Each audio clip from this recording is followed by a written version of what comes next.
How's it going, UCI? Good? Awesome. My name's Brandon Melendez. I am an Uncultivated Rabbits alumni. I'm finishing my undergrad at UC Berkeley, and I just took a Greyhound, and it took me 12 hours to get here. And I just got here in time, so I'm super excited to be here and share this space with you. So thank you, everyone, for inviting me. And this poem's called Nuestra Lengua.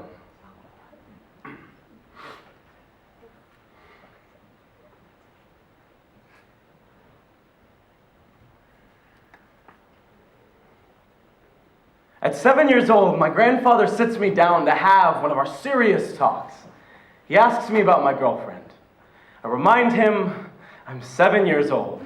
My grandfather roars with laughter, bursting out, "Mentiroso!" He turns to my grandma, whispers to her in Spanish. They laugh away the embarrassment of the moment.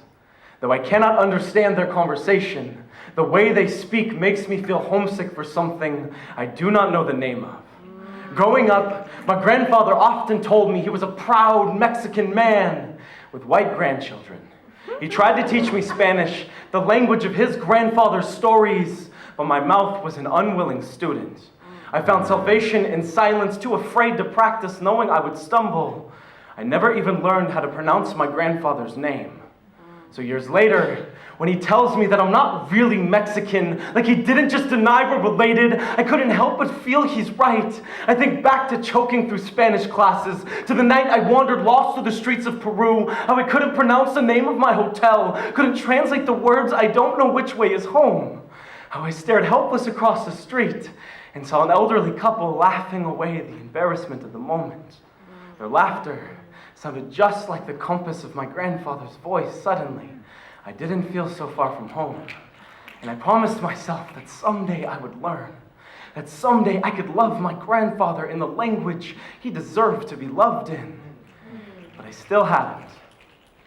About a year ago, my grandfather had a stroke that left him unable to form words. He tries, but he chokes on the letters like shards of glass. His mouth, a coffin shaped like his grandchildren's language. I see the frustration in his face as he struggles to explain even the simplest of things. I am hungry. Sounds like I hate it here. Sounds like I've missed you. And all of it sounds like silence.